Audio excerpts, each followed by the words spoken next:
और उसे एक नई कार खरीदनी थी। तो आज वो दोनों एक कार के शोरूम पर गए। रानी, तुम बताओ किस कलर की कार लेना चाहोगी? देखो, सफ़ेद तो हमारे पास है ही। राजीव जो रानी से पूछ रहा था, तभी रानी ने राजीव को देखते हुए कहा, देखो, हम वो ब्लैक कलर की कार लेते हैं। राजीव ने जब गाड़ी को देखा तो उसे भी वो गाड़ी बहुत पसंद आई थी। उसने भी बिना किसी लाग लपेट के कार को खरीद लिया। रानी, हम आज इसी कार से लॉन्ग ड्राइव पर चलते हैं, क्यों, क्या ख्याल है? रानी ने भी राजीव की हाँ में हाँ मिलाते हुए गर्दन हाँ में हिला दी और निकल पड़े बिना कुछ सोचे समझे। सोसाइटी के लोगों ने कहा भी था उनसे कि बिना कार का पूजन किए कार को यूं बाहर ना ले जाएं, पर उन दोनों के मन में तो ये था कि शायद ये पड़ोसी हमसे जल रहे हैं और कुछ नहीं। पर कभी कभी हमें दूसरों की बातें सुन भी लेनी चाहिए। रात के तकरीबन यही कोई 1 बज रहे होंगे जब वो लोग अपनी लॉन्ग ड्राइव से वापस आ रहे थे कि तभी रानी को लगा कि उसके कान में किसी ने कुछ फुसफुसाया है। एक बार तो उसने यूं ही जाने दिया, पर दोबारा फिर वही आवाज़ सुनाई दी और बिल्कुल साफ सुनाई दी। उस आवाज़ ने कहा, ये गाड़ी मेरी है, तुमने इसे खरीद कर गलती कर दी। रानी ये सुनकर बौखला गई और उसने राजीव को सब कुछ बता दिया। इन सब बातों पे राजीव के लिए यकीन करना मुश्किल था, पर जो उसकी कार की विंड स्क्रीन पर उसे दिख रहा था वो उसे भी झुठला नहीं सकता था। उसकी विंड स्क्रीन का शीशा धीरे धीरे चटक रहा था और 2 लाल आंखें उन दोनों को दिखी और कार का बैलेंस बिगड़ते बिगड़ते काफी मुश्किल से बचा। पर तभी विंड स्क्रीन के कांच पर लिखा था, तुमने अपनी मौत खरीदी है। और राजीव उसे पहचान गया। दरअसल 8 महीने पहले कार के शोरूम के अंदर एक युवक और उस शोरूम का मालिक किसी बात पर लड़ रहे थे। बात कुछ यूं थी कि जो कार उसे पसंद आई थी उसे उस शोरूम के मालिक ने किसी और को खरीदवा दिया, और इस बात से वो लड़का खासा चिढ़ा हुआ था और बंदूक लेकर पहुंच गया उस कार के शोरूम के मालिक के पास। तुम्हें मैंने कहा था ना कि ये कार किसी और को मत देना, पर तुम माने नहीं और तुमने वो कार उसे दे दी, मुझे ना देकर। पर खैर, इसकी कीमत अब तुम्हारे साथ साथ मुझे भी चुकानी होगी। और इतना कहकर उसने बंदूक सीधे उस शोरूम के मालिक पर तान कर एक गोली चला दी और फिर कहा, ये शोरूम मेरी मौत के बाद शापित हो जाएगा। मेरी आत्मा यहाँ हमेशा रहेगी और इसके मालिक की भी आत्मा यहीं रहेगी। और खुद को एक गोली मार ली और वहीं धड़ाम से गिर गया। सभी ने ये हौलनाक नज़ारा अपनी आंखों से देखा था और आखिर में पुलिस ने उस शोरूम को सील कर दिया और उन दोनों लाशों को पोस्टमार्टम के लिए ले गई। इस शोरूम में कोई भी कार खरीदेगा वो जान से जाएगा। किसी ने मस्ती में लिख दिया था, पर किसे पता था कि ये शोरूम आज भी जाने लेता है और ये शोरूम किसी खास को ही खुला हुआ दिखता है, किसी खास को। अब वर्तमान में रानी रानी ये वो ये इससे ज्यादा वो कुछ बोल नहीं पा रहा था और हिम्मत करके कुछ देर बाद उसने सारी कहानी रानी को बताई। रानी, दरअसल पहले की कार भी मैंने ही खरीदी थी। तब उसने उस कार के शोरूम के मालिक और खुद की जान ले ली थी। बीते दिन ये खबर जोरों से अखबार और मीडिया और सोशल मीडिया पर खूब वायरल हुई थी। तभी उस आवाज ने हंसते हुए कहा, आखिर सब याद आ गया क्या? और आज तो एक खूबसूरत हसीना भी तुम्हारे साथ है। और रानी ये सुनकर सिमट गई राजीव कुछ और कह भी पाता कि एक तेजी से आता ट्रक उनकी कार को रौंदता हुआ आगे चला गया, क्योंकि उस ट्रक के ब्रेक फेल थे और आगे जाकर उस ट्रक का भी बहुत ही भयानक एक्सीडेंट हुआ। रानी और राजीव आखिर मारे गए और उनकी आत्मा भी आज भी उसी हाईवे पर भटक रही है। आज दिल्ली के एक घर में एक बच्चे की मौत हो गई थी और वहाँ बहुत ज़्यादा गहमागामी हो रही थी, क्योंकि वो बच्चा किसी बीमारी के चलते मरा था। बच्चे की जो उम्र थी वो तकरीबन 6 साल की थी। ये मेरे बच्चे को क्या हो गया? ये गलत हुआ इसके साथ। दरअसल ये उस बच्चे की माँ थी जो बहुत देर से रो रही थी। तभी उनके पतिदेव अपनी पत्नी राधा को समझाने लगे। भाग्यवान होने को कौन टाल सकता था? शायद यही हमारे भाग्य में था। वैसे भी किसका जोर चलता है भाग्य के आगे। भला अब बेटे का अंतिम संस्कार करो। सभी लोग यही कहने लगे थे। तभी किसी ने अचानक उस बच्चे के शरीर से एक अजीब तरीके के धुएं को उठते हुए देखा, जैसे कोई चीज़ उस बच्चे के शरीर से निकलती हुई बाहर की तरफ आ रही हो। सबके सब एकदम पीछे हो गए। ये बच्चा कुछ तो अजीब है, वहाँ के एक पंडित ने कहा। ये बच्चा नॉर्मल नहीं है, अभी इसकी आत्मा इसके शरीर से निकली है और यही विचरण कर रही है। पंडित जी कुछ और कह पाते कि अचानक उनके मुंह को लकवा मार गया जब उन्होंने वो 2 लाल आंखें देखी और सामने आया वो अजीब खौफनाक नज़ारा, जिसे देखकर वहाँ सबकी रूह कांप गई। मैं यहाँ से कभी नहीं जाऊँगा। उस बच्चे की आत्मा में एक रोष था, बहुत बदल गया था वो, और सभी चीज़ों को वो अजीब नज़र से घूर रहा था। ये मेरा घर है और मेरे शरीर से मैं अब आज़ाद हूँ। मैं समय से पहले मरा हूँ, इसलिए मैं अभी मुक्ति नहीं चाहता हूँ। और अगर तुमने कुछ किया मेरे शरीर के साथ तो याद दिलाने की ज़रूरत नहीं है कि मैं क्या क्या कर सकता हूँ तुम सबके साथ। ये सब सुनने के बाद वहाँ खड़ी भीड़ में से कोई भी एक शब्द नहीं बोल पाया। समझने की तो बात दूर थी। ये मेरे घर का मुख्य कमरा है जिसमें अब मैं रहूँगा, और ख़बरदार अगर मुझे किसी ने परेशान किया तो। पर तभी पंडित जी डरते हुए बोले, बेटे तू अब मर चुका है, क्या तुझे मुक्ति नहीं चाहिए? तभी वो लड़का बोला, नहीं गुरुजी, मुझे मुक्ति नहीं चाहिए। अभी मैं अपने बचपन को जीना चाहता हूँ, पर अगर आप मुझे जीने नहीं देंगे तो फिर मजबूरी में मुझे अपनी शक्ति आप सब पर खर्च करनी होगी। और बताने की ज़रूरत नहीं है कि एक आत्मा की ताकत क्या होती है। और ये देखते हुए वो कुछ ना बोला, और वो बच्चा भी अपनी जीवन लीलाएं कर रहा था। उसके शरीर को कुछ लोगों ने जलाने की कोशिश की थी, लेकिन उन सबको उसने मौत के घाट उतार दिया था। इसी वजह से पूरे गांव की उससे रूह कांपती थी, और तभी से उस शरीर को बहुत हिफाजत से रखा गया है, और वो घर अब इंसान का ना होकर आत्मा का हो चुका है। आज फिर से वही आवाज़ आ रही थी जो पिछले कुछ रातों से राजीव को जगाने पर मजबूर कर रही थी। उसने बत्ती जलाई और घड़ी देखा तो रात के 3 बज रहे थे। भैया, एक मेहंदी का कौन देना, और आपके पास नए शेड के नैपलिंग्स आए हैं, एक बार देख लीजिए प्लीज़।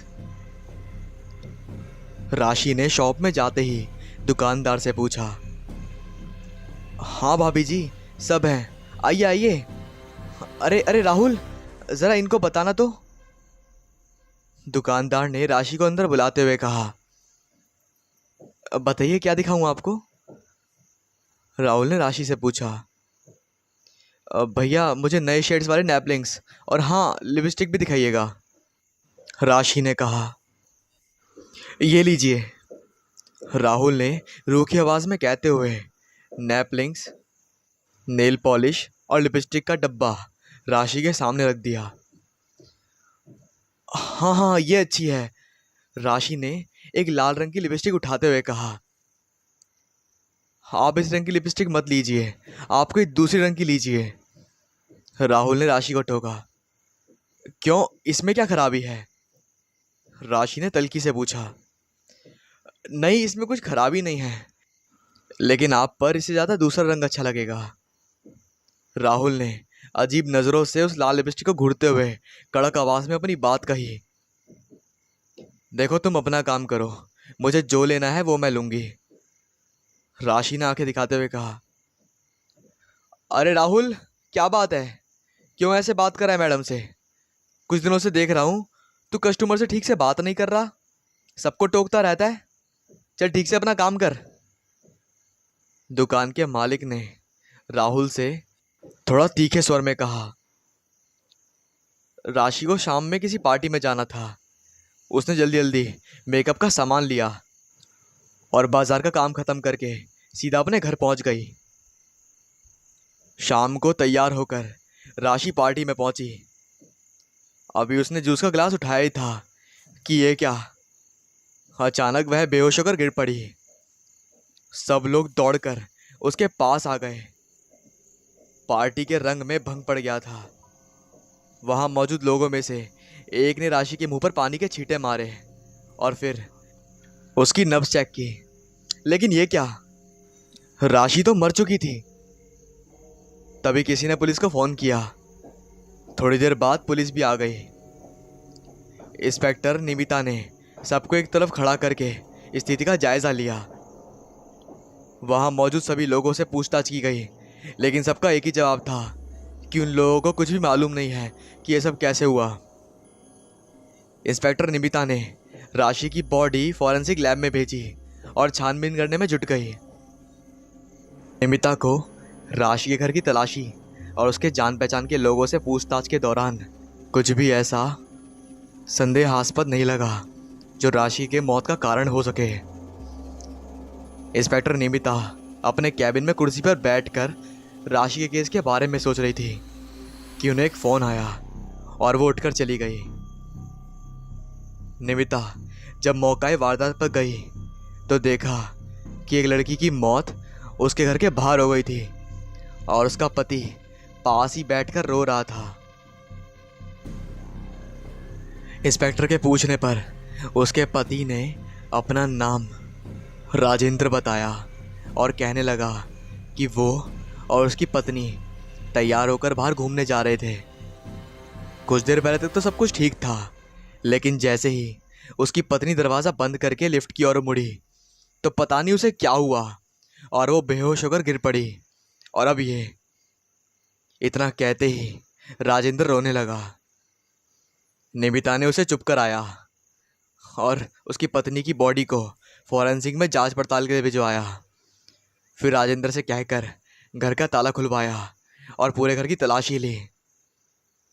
निमिता को वहां भी कुछ नहीं पता लगा और उसके हाथ वहां पर भी कुछ नहीं लगा जिस पर हल्का सा भी शक किया जा सके। जैसे ही वो वहां से निकलने को हुई कि निमिता की नज़र कमरे के कोने में फेंके हुए कागज के टुकड़े पर पड़ी। उसने उस टुकड़े को उठाकर देखा तो वो किसी काम का नहीं लगा। वो जैसे ही उस कागज को फेंकने वाली थी कि अचानक उसे याद आया और उसने वह कागज अपनी जेब में रख लिया और वो राजेंद्र के घर से निकल गई। और वहां से निकलते ही वो दोबारा राशि के घर आई।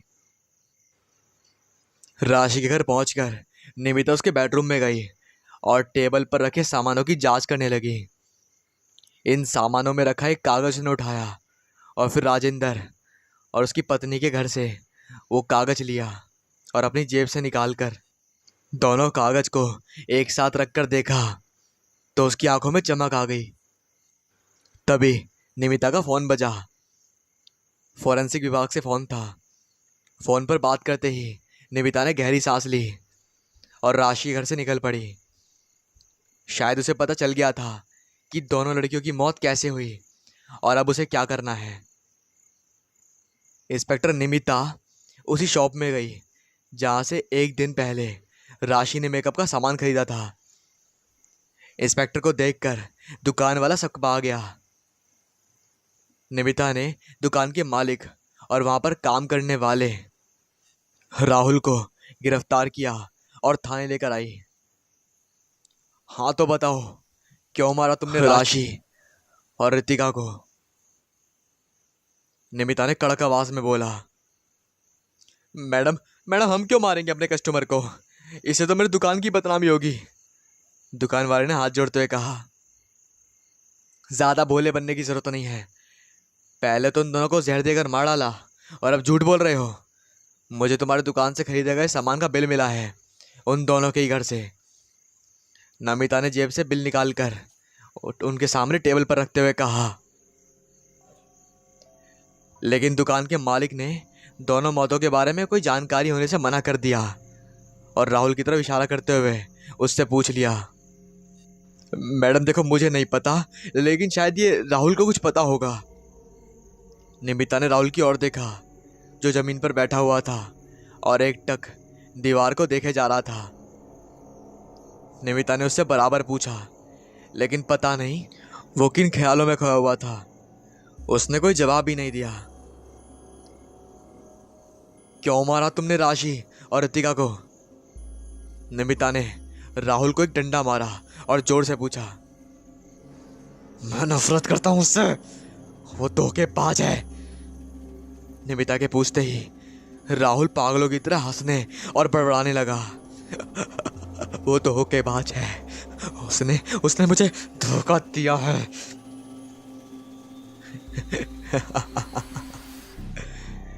इंस्पेक्टर सारिका ने राहुल को एक थप्पड़ मारा और उसका कॉलर पकड़कर फिर से उससे हत्या का कारण पूछा। पहले तो राहुल जोर जोर से हंसने लगा, अपने बाल नोचने लगा और फिर अचानक रोना शुरू कर दिया।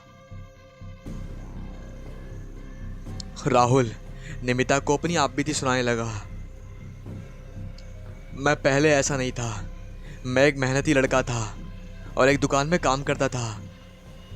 7 महीने पहले मेरे जीवन में रितिका नाम की एक लड़की आई जिससे मैं बहुत प्यार करता था और उससे शादी भी करना चाहता था। वैसे तो रितिका भी मेरे स्वभाव से परिबाधित थी, लेकिन कहते हैं ना कि पैसा अच्छे अच्छों की नीयत बदल देता है। शुरू में तो सब ठीक था। हमने शादी करने का फैसला किया और सब कुछ तय हो गया। लेकिन शादी के एक दिन पहले रितिका ने मुझसे अपने सारे रिश्ते खत्म कर दिए। जब मैंने इसके इस बर्ताव का कारण पूछा तो रितिका ने मुझे फटफटाते हुए कहा कि उसके पिता ने उसकी शादी किसी और से तय कर दी है जो मुझसे बहुत ज़्यादा कमाता है और उसकी सभी ज़रूरतों को पूरा कर सकता है। मैं अपनी दुकान की नौकरी से रितिका के कपड़े तो क्या, एक लिपस्टिक भी नहीं खरीद सकता था। उस दिन रितिका ने मुझे बहुत बुरा भला कहा और अपने घर से धक्के मारकर बाहर निकाल दिया।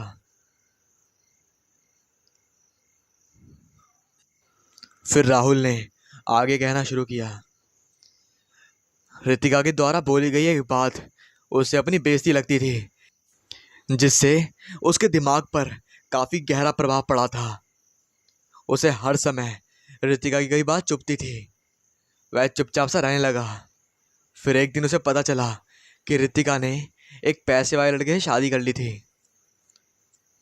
कुछ दिन तक राहुल ने सबसे मिलना जुलना छोड़ दिया और अपने आप को कमरे में बंद कर लिया। फिर उसके बाद दोस्तों ने उसे काम में मन लगाने की सलाह दी, जिससे वह रितिका के गम से बाहर निकल सके, और इसलिए वो दुकान में वापस काम करने लौटा। राहुल ने आगे बताते हुए कहा कि वो राशि को नहीं मारना चाहता था, लेकिन जब राशि ने उसे डांटा तो उसमें उसे रितिका की झलक दिखाई दी और उसका दिमाग घूम गया और फिर उसने बदला लेने के लिए छुपके से राशि द्वारा खरीदे गए लिपस्टिक में जहर मिला दिया, जिसे उसने अपनी जेब में रखा था। हाँ हाँ, वो सब ठीक है, तो एक बात बताओ, जो दूसरी लड़की रितिका है, उसे तुमने क्यों मारा? उसने तुम्हारा क्या बिगाड़ा था? बोलो। निमिता ने राहुल को आंखें दिखाते हुए कहा। तब राहुल ने आगे बताया कि एक आदमी दुकान पर अपनी पत्नी के लिए कुछ सामान खरीदने आया था। वो अपनी पत्नी से फोन पे बात कर रहा था और जैसे ही उसने अपनी पत्नी को रितिका कहकर बुलाया तो मुझे उस धोखेबाज रितिका की याद आ गई और मैंने उसके मेकअप के सामान में भी जहर मिला दिया और उसका काम तमाम। इतना कहते ही राहुल फिर से पागलों की तरह हंसने लगा। मार दिया मैंने उसे, मार दिया।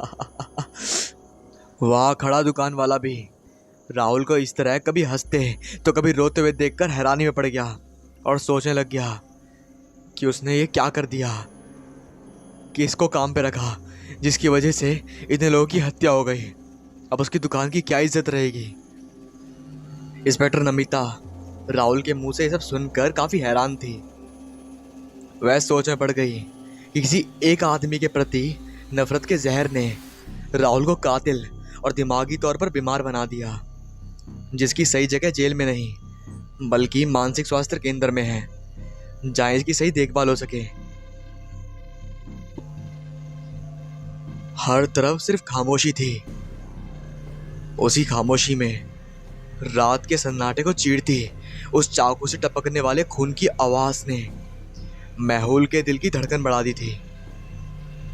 दूर दूर तक इंसानी हलचल का नामो निशान नहीं था। सड़क के दूसरी ओर वाली दीवार पर पड़ती उस शख्स की परछाई के अचानक गायब हो जाते ही मेहुल की आंखें खुल गईं। आज फिर उस सपने ने मेहुल के मन में हलचल मचा दी थी। कुछ दिनों से सपने में आने वाला एक खौफनाक मंजर उसे बार बार परेशान कर रहा था। न जाने कितनी बार ही उसने उस खूनी चेहरे को देखने की कोशिश की, लेकिन जैसे ही वो उस शख्स के चेहरे से रूबरू होने वाला होता है कि उसकी नींद खुल जाती थी और वो चौंक कर उठ जाता था। कहने को तो लिखना और पढ़ना मेहुल के अकेलेपन को बिताने का एक जरिया था, लेकिन गुजर बसर करने के लिए पैसे की जरूरत ने उसे एक लेखक बना दिया था। उसने कितनी ही डरावनी और मर्डर मिस्ट्रीज ना सिर्फ लिखी थी बल्कि अपनी कहानियों में उस मिस्ट्री को सुलझाई भी थी। लेकिन सपने में दिखाई पड़ने वाला ये चेहरा अब तक उसके लिए एक पहेली ही था। एक दौर था जब मेहुल की लिखी कहानियां लोगों के बीच चर्चा का विषय थी, लेकिन यहां भी उसकी बदकिस्मती ने उसका पता ढूंढ ही लिया। कुछ समय पहले न्यूज़पेपर में एक समाचार छपा था जिसमें एक बिजनेसमैन के बेटे का उस समय खून हो गया था जब वो रात को अपने दोस्तों के साथ पार्टी करके लौट रहा था और उसकी लाश उसके कार में मिली थी। पुलिस छानबीन द्वारा उस कार से और तो कुछ नहीं मिला, लेकिन हाँ, मेहुल की नई प्रकाशित murder mystery book the shadow मिली थी। हो सकता है कि जिसका खून हुआ वो इस किताब को पसंद करता हो, लेकिन यह हैरानी तब होती है जब उसका खून उसी तरह किया गया था जैसा कि उस किताब में लिखा था। मेहुल संदेह के घेरे में आ गया था। उससे पूछताछ भी की गई, लेकिन पुलिस के पास इस बात का कोई प्रमाण या सबूत नहीं था कि इन सब में उसका ही कोई हाथ है। कुछ दिनों तक यह घटना अखबार की सुर्खियों में रहा और उसका नतीजा ये हुआ कि मेहुल की लिखी किताबें कम बिक रही थी। वहीं दूसरी ओर उसके पड़ोसियों का रवैया भी उसके लिए बदलने लगा। धीरे धीरे मेहुल गुमनामी का शिकार होता जा रहा था। उसके पिता का घर अब उसकी एकमात्र पूंजी थी। मेहुल पूरा दिन घर में बंद ही रहता। किसी से मिलना तो दूर की बात है, वो बातचीत भी नहीं करता। कुछ दिन से मेहुल के मन में कई तरह की भावनाएं उमड़ रही थी। गुस्सा, घबराहट, जलन, झुंझलाहट, काफी सारी तरह की भावनाएं उसके मन में आ रही थी, जिनसे निकलने का सिर्फ एकमात्र रास्ता था और वो था उसका कलम उठाना, यानी लिखना। उसने कागज कलम उठाया और लिखना शुरू किया, लेकिन समस्या ये थी कि वो लिखे भी तो क्या। इतने दिनों से घर में बैठे बैठे उसने आसपास के लोगों को गौर से देखा था, जो शायद वो पहले नहीं देख पाया था। इस बार उसने कुछ अलग लिखने का मन बनाया। उसके सामने वाले घर में लूसी आंटी रहती थी, जिनका व्यवहार अच्छा था, और कभी कभार वो मेहुल को किसी काम से बाहर जाते देखती तो देखकर मुस्कुरा देती थी। और उसकी दूसरी वजह यह भी थी कि लूसी की कोई संतान नहीं थी, और अगर होती तो वो मेहुल की उम्र की ही होती। लूसी आंटी के बारे में सोचकर मेहुल लिखने लगा। रात को 12 बजे तक सो जाने वाले मेहुल को पता नहीं चला कि लिखते लिखते रात के 2 बज रहे थे। तभी लूसी के घर से लड़ने झगड़ने की आवाजें आने लगी। मेहुल ने खिड़की से झांक कर देखा तो उसने देखा कि लूसी और उसका पति पिंटो झगड़ रहे थे। पिंटो अक्सर शराब पीकर आता था और इसी तरह वो लूसी से झगड़ता था। संयोग से आज मेहुल जगा था तो उसने पिंटो का ये रूप देख लिया, जो अब तक उसने कभी नहीं देखा था। ये सब देखकर उसका मूड खराब हो गया और वो सोने चला गया। लेकिन बार बार उसकी आंखों के सामने लूसी का हंसता हुआ चेहरा उभर रहा था। हमेशा सबके सामने हंसने वाली, मुस्कुराने वाली लूसी हकीकत में इतनी उदास होती होगी, ऐसा कभी भी मेहुल ने सोचा नहीं था। सुबह जब मेहुल जागा तो लूसी के घर के पास भीड़ इकट्ठा थी। उसने लोगों को कहते सुना कि हो ना हो पिंटू का जुए में किसी से झगड़ा हो गया और उसी वजह से उसका खून हो गया। पुलिस आई। बारी बारी से पुलिस ने सबसे पूछताछ की, लेकिन कुछ हाथ ना लगा। हाँ, लेकिन पुलिस के जाने के बाद लोगों ने यह कहना शुरू कर दिया कि अच्छा हुआ उस जय शराबी और जुआरी से लूसी के साथ साथ कॉलोनी वालों को भी छुटकारा मिल गया। उसी रात को मेहुल के दरवाजे पर दस्तक हुई। दरवाजे पर दस्तक सुनकर मेहुल बड़े ही अनमने भाव से जगा। नींद से भरी आंखें जब घड़ी की ओर गई तो वो सोच में पड़ गया कि रात के 3 बजे किसे किसकी जरूरत आन पड़ी थी। फिर उसका माथा ठनका कि कहीं दरवाजे के उस पार लीजा तो नहीं। यह ख्याल आते ही वो फुर्ती से उठा। वो लाइट जलाना ही चाह रहा था कि तभी उसके हाथ कुछ सोच समझ के रुक गए। उसने सोचा, नहीं नहीं नहीं, लाइट जलाना सही नहीं रहेगा।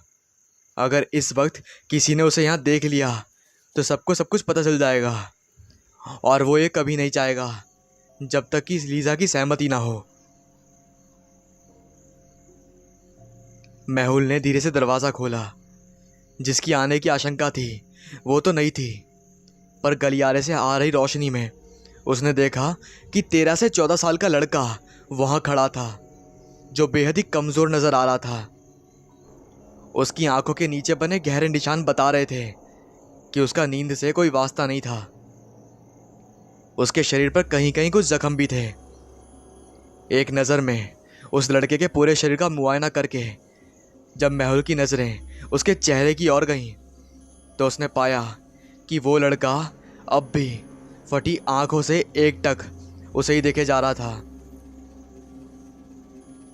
मेहुल के दिल में कुछ खटकने लगा और गर्दन घुमाकर उसने आसपास देखा, पर वहाँ इन दोनों के अलावा और कोई नहीं था। इससे पहले कि मेहुल उस अनजान बच्चे से वहाँ आने का कारण पूछता, उल्टा उस लड़के ने ही पूछ लिया, तुम ऐसा क्यों कर रहे हो? क्यों कर रहे हो तुम ऐसा?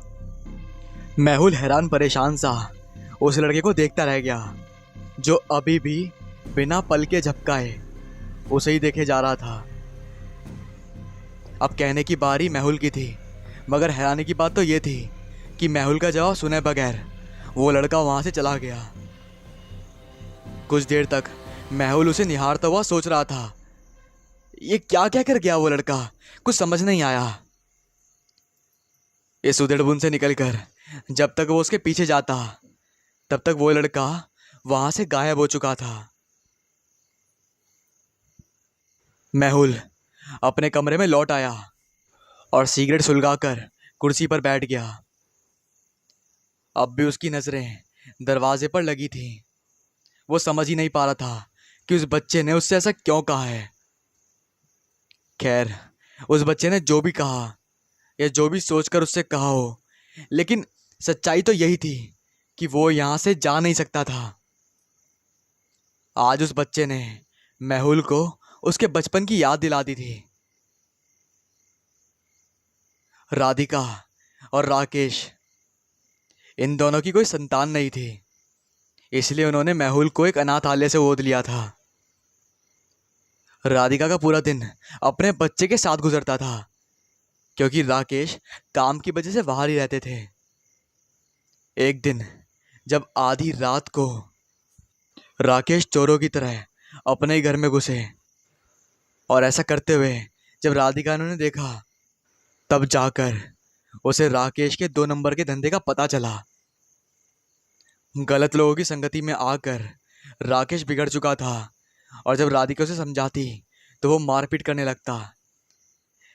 ऐसे माहौल में राधिका का अपने बेटे मेहुल के साथ रहना मुश्किल हो रहा था। रोज रोज के झगड़े से राधिका अंदर ही अंदर घुटती जा रही थी। फिर एक दिन राधिका को पता चला कि राकेश गलत काम करते हुए पुलिस की गोलियों का शिकार हो गया है। ये सब सुनकर राधिका को गहरा धक्का लगा और एक दिन वो भी मेहुल को अकेला छोड़ के चली गई। मेहुल एक बार फिर से अनाथ हो गया था। समय बीतता गया और अकेलापन बढ़ता गया। धीरे धीरे शराब और सिगरेट उसके साथी बन गए थे और ऐसे में वो कागज पर अपने मन की बातें लिखने लगा था। आज दरवाजे पर दस्तक देने वाले उस लड़के ने मेहुल को 12 साल पीछे की यादें दिला दी थी। अगले दिन जब मेहुल खिड़की के पास खड़ा था और बाहर आने जाने वाले लोगों को देख रहा था, तो उसकी नज़र एक बूढ़ी औरत पर पड़ी। लेकिन ये मेहुल के लिए हैरानी की बात थी, क्योंकि वो तो उस बूढ़ी महिला के साथ जा रहे लड़के को देख रहा था, जो उसे कुछ जाना पहचाना लग रहा था। मेहुल ने उसे पहचान लिया और उसे आवाज़ लगाने ही वाला था कि तभी, हे यू, हाँ तुम तो वही लड़के हो ना जो रात मेरे दरवाजे पर आए थे। लेकिन मेहुल ऐसा कह ना पाया, क्योंकि उसने देखा कि उस लड़के के साथ जो बूढ़ी औरत चल रही थी, वो उसके साथ बड़ी बेरुखी से पेश आ रही थी। कभी वो महिला उस लड़के के कान ऐंठती तो कभी पीठ पर एक धौल जमा देती। तभी सामने से आती लीजा ने उस लड़के को अपनी ओर चीखती हुई उस बुढ़िया से बोली, आंटी छोड़ दो ना बेचारे को। अरे काहे का बेचारा, इसके माँ बाप तो मर गए, लेकिन इसको मेरे सिर मड़ गए। एक भी काम तो इसने किया नहीं आज तक, बस पूरा दिन रोता रहता है। आज इसकी अच्छे से मरम्मत करती हूँ। उस बूढ़ी महिला ने मुंह बनाते हुए लीजा से इतना कहा और उस लड़के को खींचती हुई घर की ओर ले गई। लीजा असहायों की तरह बस उसे देखती जा रही थी, ये जानते हुए कि उस बच्चे को मदद की कितनी ज़रूरत है, मगर वो मजबूर थी। आखिर वो करती भी तो क्या। अगर वो किसी की मदद कर सकती तो पहले वो खुद की ही करती। ऐसा नहीं था कि उस बुढ़िया ने किसी से कुछ कहा नहीं। इससे पहले कई बार लोगों ने उस बूढ़ी को समझाया, यहाँ तक कि पुलिस की धमकी भी दी, लेकिन सब बेअसर। अब तो आसपास के लोगों ने बूढ़ी महिला के बेरुखी से पेश आने की वजह से बातचीत भी करना बंद कर दिया था। बस एक लीजा ही थी जिससे रहा नहीं जाता तो टोक दिया करती थी। लीजा अब वहां से जाने लगी तो उसकी आंखें खिड़की के पास खड़े मेहुल से टकराई, जिसके दिल में लीजा के लिए खास जगह तो पहले से ही थी, लेकिन उसकी कभी हिम्मत नहीं हुई कि अपने दिल की बात उससे कह पाता। और शायद लीजा ने भी उस दिन का इंतजार करने की ठान ली थी। वो मेहुल की मुश्किलें और नहीं बढ़ाना चाहती थी, इसलिए वो बिना कुछ कहे वहां से चली गई। अगले दिन जब मेहुल खिड़की के पास खड़ा चाय पी रहा था तो उसने देखा कि लीजा उस रात वाले लड़के का हाथ पकड़ उसके घर जा रही थी और कुछ परेशान सी दिख रही थी। मेहुल की नज़र लीजा पर टिकी हुई थी, लेकिन वो ये देख नहीं पाया कि उस लड़के की निगाह मेहुल पर ही जमी हुई थी। मेहुल का मन ये जानने को बेचैन हो रहा था कि आखिर ऐसी क्या बात हो गई जो लीजा ने आओ देखा ना ताओ और उस लड़के का हाथ पकड़कर उसके घर की ओर जा रही थी। आखिर माजरा क्या है? ये सोचते हुए वो घर से बाहर आया तो देखता क्या है कि उसके घर के आगे लगे हुए लिली के गमले, लिली एक पौधा होता है, उसके गमले ऊबर खाबर मिट्टी पर रखी हुई थी। मेहुल हैरान हुआ, लेकिन फिर उसने मिट्टी का समतल किया और उस पर गमले को वापस रख दिया। मेहुल के घर के बाहर लगा लिली के फूल का ये पौधा उसकी माँ राधिका ने लगाया था। छोटी उम्र से ही वो उसे पानी देता, उसकी देखभाल करता। राधिका के जाने के बाद तो उसे इस पौधे से बड़ा ही लगाव था। पिछली बार जब लूसी आंटी के पति यानी कि पिंटो की मौत हुई थी, तब भी गमला ऐसी स्थिति में था जैसा कि आज है, लेकिन तब मेहुल ने इस और ध्यान नहीं दिया था। आज जब फिर से गमला उसी सिचुएशन में था तो मेहुल को कुछ हैरानी तो हुई। भला इस लिली के पौधे से किसी की क्या दुश्मनी हो सकती है? लेकिन इस और ध्यान ना देते हुए वो घर के भीतर आ गया। टेबल पर हाथों के बीच सर को टिकाकर मेहुल सोचने लगा कि क्या किस्मत पाई है उसने। अनाथालय के हर बच्चे की तकदीर में माँ बाप और घर नहीं होता। ऐसे में उसे राधिका जैसी माँ, एक घर और पिता का नाम मिला, पर वो भी उससे छीन लिया गया। दोस्त के नाम पर भी कोई नहीं था, क्योंकि दो बार अनाथ हुए बच्चे से कोई मेल जेल नहीं रखना चाहता था। ऐसे में सिर्फ एक लीजा ही थी जो उसकी हम उम्र होने के कारण उसे बहुत अच्छे से समझती थी, बिना इस बात की परवाह किए कि वो कौन है, कहाँ से आया है। मेहुल की हर लिखी कहानी पहले लीजा ही पढ़ती और अपने अच्छे बुरे कमेंट से मेहुल का हौसला बढ़ाती। एक समय ऐसा भी आया जब मर्डर केस की वजह से उसकी किताबें कम बिकने लगी और पड़ोसियों ने उसकी खोज खबर लेनी भी कम कर दी। तब भी लीजा ने उसका साथ नहीं छोड़ा, क्योंकि वो जानती थी कि कम बोलने वाला मेहुल हमेशा की तरह मुस्कुराता रहेगा और अपने भीतर की कुलबुलाहट कभी उसके सामने जाहिर नहीं होने देगा। समय के साथ साथ मेहुल और लीजा की दोस्ती प्यार में बदल गई। बस इजहार चाहत ही बाकी था। लेकिन कहते हैं ना कि वो प्रेम कहानी ही क्या जिसमें मुश्किल ना हो। लीजा की माँ को उसका मेहुल से मिलना जुलना पसंद नहीं था। लीजा की माँ को लीजा का मेहुल से यूँ मिलना जुलना बिल्कुल भी पसंद नहीं था। लीजा भी अपनी माँ में आई इस बदलाव को लेकर काफ़ी हैरान सी थी, क्योंकि जब मेहुल अपना नाम बना रहा था तब उन्हें कोई एतराज़ नहीं था, लेकिन जैसे ही मेहुल के बुरे वक्त ने उसका दामन थामा, सबने उसका साथ छोड़ दिया। इस सब से मेहुल पूरी तरह टूट गया था। अपने आसपास उसने अकेलेपन की दीवार सी बना ली थी। खैर, मेहुल अब भी इसी उधड़बुन में था कि उसे उस लड़के जिसे सब मिंकू कहकर बुलाते हैं, उसके पास सहानुभूति के लिए जाना चाहिए या नहीं। कि तभी उसने उधर से गुजर रहे कुछ लोगों को आपस में बात करते हुए सुना, जो अभी अभी मिंकू के घर से होकर आ रहे थे। उसमें से एक ने कहा, बेचारा मिंकू, उसके पहले माँ बाप ने उसका साथ छोड़ दिया और अब उसकी बूढ़ी दादी का किसी ने खून कर दिया। बेचारा अनाथ हो गया। दुख की बात तो है, लेकिन जो हुआ अच्छा हुआ। उस बच्चे के लिए तो वो बुढ़िया काली थी, और अगर उसे कुछ कहने जाओ तो मोहल्ले वालों से लड़ती थी। हाँ भाई, सही कह रहे हो। और फिर हम भी तो हैं, मिलकर मिंकू का ध्यान रख लेंगे, क्या दिक्कत है। लेकिन एक बात समझ नहीं आई कि आखिर उस बुढ़िया को मारा किसने होगा। उसके जख्म देखकर तो ऐसा लग रहा था कि किसी ने धारदार हथियार से वार किया है कातिल ने।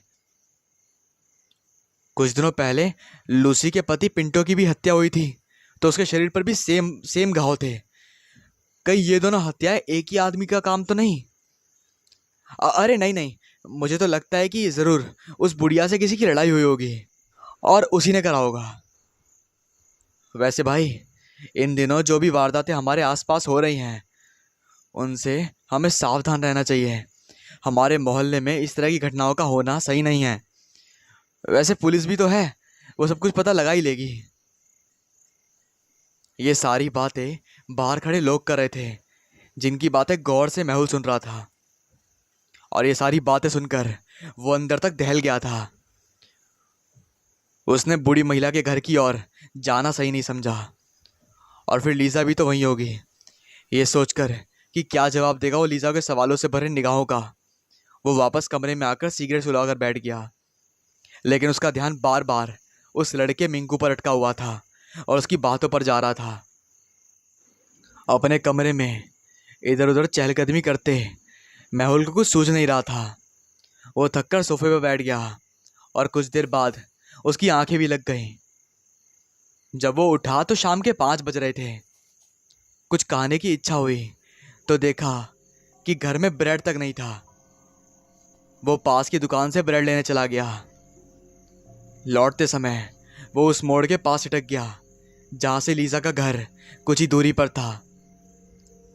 अनायास ही उसके कदम उस ओर बढ़ गए। और वैसे भी बहुत दिनों से महूल ने लीजा से अपने दिल की बात नहीं कही थी। लीजा के घर से कुछ ही दूरी पर महूल के कदम रुक गए, क्योंकि घर के भीतर उसकी माँ उस पर जोर जोर से चिल्ला रही थी। जब महूल के माता पिता नहीं थे तब वो सोचता था कि लीजा लकी है जो उसके माँ बाप हैं। लेकिन जल्द ही उसे पता चला कि लीजा की माँ उसकी सौतेली माँ है, जिसे लीजा फूटे आंख नहीं सुहाती थी। लीजा के पिता जहाज पर नौकरी करते थे, इसलिए उनका घर आना जाना बहुत कम होता था। और यही वजह थी कि वो अपनी परेशानी उन्हें बताकर उनकी मुश्किलें नहीं बढ़ाना चाहती थी। लीजा चुपचाप अपनी माँ के जुल्मों सितम सहती रही। आज महूल को लीजा का उस लड़के मिंकू के लिए सहानुभूति रखना समझ आ गया था, क्योंकि जिस पर बीतती है वही समझता है। महूल ने चुपचाप वहां से जाने का निर्णय ले लिया। जब वो जाने के लिए मुड़ा तो देखा कि लीजा बालकोनी में उस लड़के मिंकू को खाना खिला रही थी। ये देखकर वो समझ गया कि लीजा की माँ को उसका मिंकू को अपने घर लाना बिल्कुल पसंद नहीं आया, और इसी कारण वो चिल्ला रही थी। अपने गुस्से को काबू करते हुए महूल घर लौट आया। उसकी भूख तो कब की मर चुकी थी। लीजा के लिए सोचते सोचते महूल कुर्सी पर ही सो गया। रात का सन्नाटा गहराया जा रहा था। सब अपने अपने घरों में चैन से सो रहे थे, लेकिन 2 आंखें ऐसी थीं जो आज की रात फिर से सड़कों पर अपने अगले शिकार की ओर बढ़ रही थी। अचानक वो शख्स महूल के घर के आगे लिली के पौधे के पास वाली मिट्टी को खरोचने लगा। न जाने क्या ढूंढ रहा था। मोड़ से कुछ आगे जाकर उसके कदम लीजा के घर की ओर मुड़ गए। तो क्या आज लीजा उसका शिकार बनेगी? नहीं नहीं नहीं, ऐसा नहीं हो सकता। महूल ने तो अपने दिल की बात अभी भी लीजा से कही भी नहीं, तो क्या उसका प्यार अधूरा रह जाएगा? हमारे और आपके मन में कई ख्याल आना लाजमी है, लेकिन इस बात से शायद उस हत्यारे को कोई फर्क नहीं पड़ता। ऐसा लग रहा था जैसे उसके सर पे खून सवार है। वो अपनी धुन में लीजा के घर की ओर चला जा रहा था। पाइप और दीवार के सहारे वो बालकनी में चढ़ गया और उससे लगे कमरे को सावधानी से धक्का देकर खोलते हुए अंदर चला गया, मानो जैसे उसकी आंखें कुछ ढूंढ रही हों और शायद जानती हों कि उसका शिकार कहाँ पर है। वो बिना पलक झपकाए आगे बढ़ने लगा तो सामने लीजा सोई हुई थी और पास ही दूसरे खाट पर मिंकू सोया था। लेकिन आश्चर्य की बात तो ये थी कि वो शख्स वहां न रुककर आगे बढ़ गया। तो फिर उसका शिकार कौन है? हाथों में धारदार चाकू पकड़े वो दूसरे कमरे में गया जहां लीजा की माँ सोई थी, जिसे देखकर उसकी आंखों में खून उतर आया। उसने बिना एक पल गवाए उस पर चाकू से वार कर दिया था। उस हत्यारे की ओर देखकर लीजा की मां सन्न रह गई और फिर कुछ ही पल में उसकी सांसें हमेशा के लिए बंद हो गईं। उस हत्यारे का मकसद पूरा हो चुका था। वो जैसे लीजा के घर में आया था वैसे ही वो वापस चला गया, एकदम चुपचाप। वो लौटकर वापस उस लिली के पौधे के पास आया, वहां की मिट्टी कुरेदी और उसमें अपने हथियार छुपाकर जाने को मुड़ा। लेकिन तभी, तुम ऐसा क्यों कर रहे हो? उस खूनी के पीछे उस अजनबी ने बोला। आप सोच रहे होंगे कि ये सवाल तो कुछ सुने सुने लग रहे हैं। हाँ, ये मिंकू के प्रश्न हैं जो उसने उस रात को मेहुल से पूछे थे। तो क्या उस खूनी के पीछे? हाँ, आप बिल्कुल सही सोच रहे हैं। ये मिंकू ही है जो आजकल लीजा के घर उसके साथ ही रह रहा है। जब ये खूनी लीजा की माँ को मौत के घाट उतार रहा था तब मिंकू ने उसे देख लिया। इतना ही नहीं, उसका पीछा करते करते आज उसे रंगे हाथों पकड़ भी लिया। लेकिन उसने वही बात खूनी से क्यों पूछी? आखिर माजरा क्या है? आइए देखते हैं। मिंकू की बात सुनकर वो खूनी उसकी ओर मुड़ा और अपनी बड़ी बड़ी लाल आंखों से उसे घूरने लगा, जैसे कि उसे जानता ही ना हो। खूनी का ये रूप देखकर मिंकू के डर के मारे पसीने छूटने लगे और वो वहीं बेहोश होकर गिर पड़ा। सुबह सुबह घर के बाहर से आती आवाज सुनकर मेहुल की आंखें खुली तो वो भागा भागा बाहर आया तो देखता गया है कि घर के बाहर लोगों की अच्छी खासी भीड़ लगी है और लीजा बेहोश पड़े मिंकू को उठा रही है। कुछ देर बाद जब उसे होश आया तो सब के सब उससे तरह तरह के सवाल पूछने लगे कि वो यहाँ कैसे आया, क्या हो गया उसे। लीजा का तो रो रो कर बुरा हाल था, क्योंकि सुबह उठकर उसने देखा कि वहाँ घर में उसकी माँ की हत्या हो गई थी और मिंकू यहाँ सड़क पर बेहोश पड़ा था। सड़क पर खड़े भीड़ में से तरह तरह की बातें सुनाई दे रही थी। कोई कह रहा था कि इस कॉलोनी में जान का खतरा है, अब तो यहाँ रहने में भी डर लगता है। तो कहीं से आवाज़ आई कि एक बात गौर करने की है कि खूनी ने चुन चुन को उन्हीं लोगों को मारा है जिसने दूसरे लोगों का जीना मुश्किल कर रखा था। तब तो इस खूनी से डरने की क्या जरूरत, ये तो फरिश्तों का काम कर रहा है। सही कह रहे हो भाई, पहले पिंटू को मारकर लूसी को आज़ादी, उस बुढ़िया को मारकर मिंकू को आज़ादी और अभी दुष्ट को मारकर लीजा को मुक्ति दी। बिन माँ की बच्ची को बहुत सताया उस दुष्ट ने। अच्छा हुआ चली गई। भीड़ में शामिल हर आदमी अपनी बात कहने लगा। तभी भीड़ में से एक सज्जन की आवाज आई, अरे कोई इस पिंटू से पूछो कि ये यहाँ कैसे आया। कहीं ऐसा तो नहीं कि इसने उस खूनी को देखा हो? अगर ऐसा है तो पुलिस की मदद हो जाएगी। पहले इस बच्ची को घर ले जाओ, जो करना है बाद में कर लेना, दूसरे सज्जन ने कहा। भीड़ की बातें सुनकर लीजा मिंकू को सहारा देकर ले जाने लगी, लेकिन मिंकू तो कहीं और ही देख रहा था। उसकी नज़र उस फरिश्ते पर थी जिसे कल उसने रात को देखा था। एक बार पहले भी देख चुका था, जब वो उसे उसकी दादी से बचाने आया था। अब वो फरिश्ता चुपचाप जाकर उस लिली के पौधे को ठीक करेगा जहाँ की मिट्टी कल रात खूनी ने खराब की थी अपने हथियार को छुपाने के लिए। आज कॉलोनी के फरिश्ते का पता मिंकू को चल गया था, लेकिन उस बेचारे को ये नहीं मालूम है कि अब तक वो फरिश्ता खुद अपनी सच्चाई को नहीं जानता था, यानी कि खुद की सच्चाई से अनजान था, क्योंकि माँ के जाने और अकेलेपन के गम ने उसे इतना बीमार कर दिया कि वो दोहरी भूमिका निभाने लगा, यानी कि डायल पर्सनैलिटी का शिकार था।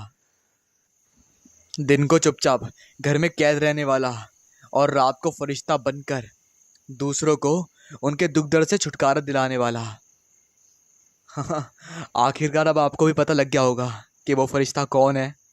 जी हाँ, वो डायल पर्सनैलिटी वाला कोई और नहीं बल्कि मेहुल खुद था, जिसे आज तक ये नहीं पता कि उसने इतनी बड़ी बड़ी गलतियां कर दी हैं। लेट आके खुलने पर वैसे ही मूड खराब हो रहा था, ऊपर से प्रिंसिपल सर ने मेरी छुट्टी नामंजूर कर दी। व्हाट्सएप पढ़ते ही सर से पैर तक आग लग गई। आज पता नहीं क्यों सुबह से ही मूड खराब हो रहा था। अजीब से ख्यालात मन में आ रहे थे। तब तक बड़े भैया का सकुशल गांव पहुंचने का फोन आ गया तो थोड़ी राहत महसूस हुई।